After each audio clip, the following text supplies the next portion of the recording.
Hello, today we're talking about how to buy properties at auction. So this is a type of area that we work a lot in. So today I was going to go through some key points all around how to buy properties that are for sale through auctions. So the structure of today is going to be, we're going to sort of have an introduction to the Money Hub, which is I'm the director of. We're going to go through type of auctions there are. So you've got the traditional method and the modern method as well. We've then got the different sort of prices that apply at auctions, key features of bridging finance, which is commonly used to buy at auctions, example of how bridging finance is used, and key points to consider before making any bids. So let's just sort of start off with, say I'm Matthew Wiseman, Director at the Money Hub. We are an FCA authorised mortgage and finance brokerage covering both regulated products, which is for people's homes, as well as non-regulated products, which is people buying properties as a business to make money. So yeah, we will cover all types of finance. We do the residential mortgages, plus we do the buy-to-let mortgages, the HMO mortgages, the multi-lets, bridging finance, development finance, commercial mortgages. And this recording obviously has been done on the 14th of December. And obviously any information that I provide here may change over time. But let's sort of start with, how do you go about buying properties at auction? And first of all, what type of auctions are there? So the traditional auction that you have is a traditional property auction is if you do put your hand up and you win the bid, you will put down a 10% deposit there and then, and you exchange on the property there and then. You then get 28 days to complete on the transaction. So it's very sort of quick and you commit on the day of winning the bid. The other type of auction property is what they're known as the modern method auction. So here, if you do win the bid on the property, you will pay a reservation fee, which is typically around sort of 5%. You then get 28 days to actually exchange on the property. And then you get a further 28 days to actually complete on the property. So they're the two different types of auctions that we come across. So when you go to look at properties that are for sale through auctions, you'll see a guide price. So this is a price that has been put together with the sort of seller, the auction house, etc. And they've obviously looked at properties that have been sold in auctions previously, properties that are for sale on the market of similar sort of makeup, similar condition, etc.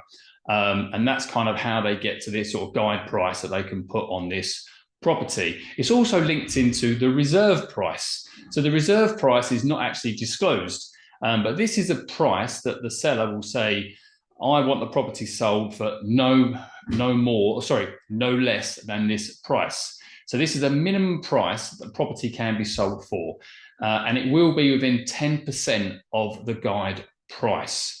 And if this figure is not reached, the property will not be sold. And then obviously you get the sold price. Now this is a winning bid price. And this on average tends to be within 15 to 25% of the guide price. So if you're considering buying properties at auction, it is certainly worth factor in kind of what would your budget be if you went up to 25% above the guide price. Would the figures still work for you there? Have a good run through the numbers before you go to any auctions and certainly start bidding. So as I sort of touched upon already, people use bridging finance to buy properties at auction, typically because it's a struggle to get a traditional mortgage through in place because of the sort of timeframes in place. It's certainly with a traditional auction where you've got 28 days to complete. So with bridging finance, one of the key features of this is speed. You can get a property completely purchased within that 28-day mark. And also bridging finance is very bespoke. Every property is different, every project is different, and bridging finance has that flexibility within it. Now, you can raise bridging finance on both residential properties and semi and fully commercial properties as well. And really, no matter what the condition is, if it's uninhabitable and in poor condition, bridging finance will allow you to purchase it. They will lend against that type of property. And say, when I mentioned, obviously, bridging finance is quite bespoke, to give an example of that, you may want to buy a property at auction that's currently commercial type property, and the idea is to buy it and then you want to change it into residential flats possibly. So bridging finance would allow you to sort of do that. They'll be comfortable with that. Or you may see a house that's for sale and you see the opportunity there to purchase that and maybe turn that into a HMO. Again, bridging finance, they're comfortable with that, whereas your traditional lending, they don't like these sort of changes to the asset, etc. Typically, bridging finance is £50,000 plus, and typically you can get, say, up to 75% gross on the sort of purchase price when looking at buying at auction. Now, you sometimes can borrow more money than that if you have additional security that you can use. So if you own other assets, we could put charges against those assets as well as the one you're buying to increase the amount that you're borrowing overall. Now, with a lot of properties, because there's a lot of works due to be done on the property, a lot of refurbishment works, etc.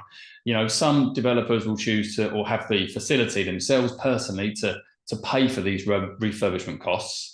But on the right deals, lenders are actually willing to provide money, not only towards the purchase price, but actually towards the refurbishment costs. So in some cases, the lenders can provide up to 100% of the actual refurbishment costs that will be needed on the property.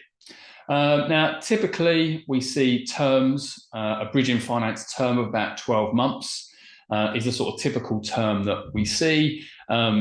You certainly want to be careful that you don't go past that sort of 12 months. So you can go a bit longer than that on certain projects, but typically we see terms of 12 months.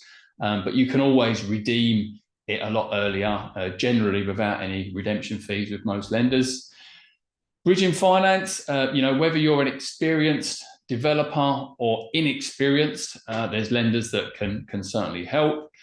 If you're an expat, they still would consider lending to yourself as well. And say if you have bad credit registered against yourself, such as missed payments, lenders would be willing to still consider you for borrowing. It depends really upon what level of bad credit has been registered. So we would certainly go into a lot more detail and ask questions around that. And certainly once you as a borrower gets established with certain lenders, if the projects in the past have worked really well, you can sometimes get reduced rates on repeat clients, etc., offered with lenders. So they're the sort of key features of bridging finance, and hopefully you can see that it can be of real benefit if you kind of can use these products, understand them, and it can be a real big benefit and allow you to maybe, if you do spot an opportunity, to proceed with that really.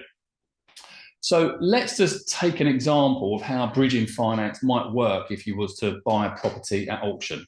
So let's just say the purchase price is £200,000. In this example here, the lender would give a gross loan of £153,000. So that's about 76.5%. Now, the way in which bridging loans work is you get the gross loan. So that's the maximum exposure that the lender wants to yourself on this deal. So £153,000. But then that is what the gross loan will be over a full 12-month period. So you kind of then need to start working backwards now. So in this example, the lender would have £3,000 worth of lender fees. So that is built in to the gross loan.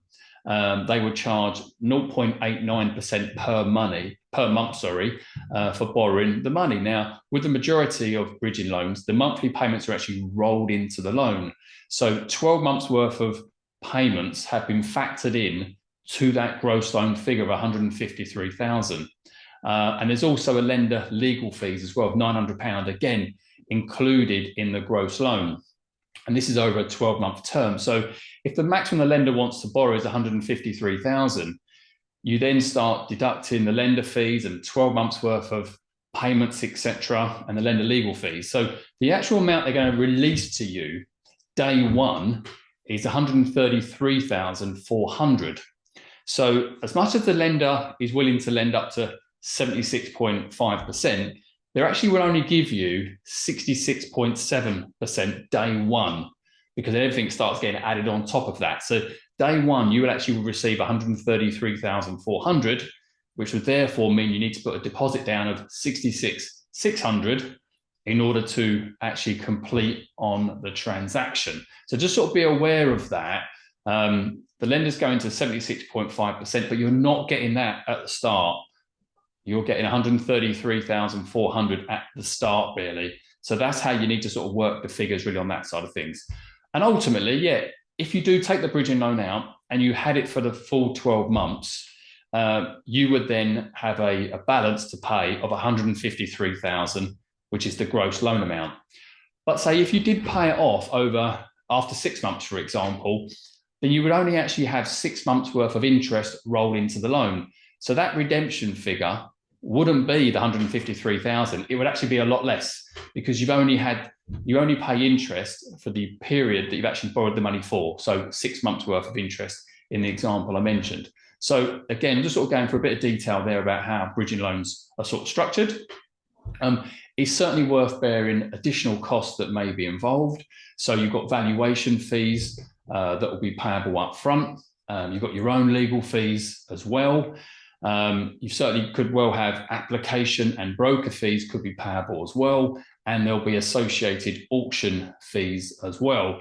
So certainly always get a full breakdown of all the costs involved before going to auction, and obviously probably work out what your ceiling sort of price would be, therefore how much the maximum would be you're willing to borrow, and get a full breakdown of the fees. And I certainly, as a broker, we would really go through this in detail with a client before they look into bid on any sort of property, really. So the key points before putting in a bid on the property, obviously research is key. Do plenty of research on the property itself and the local area. Be fully aware of all the associated fees, including the auctioneer's fees as well.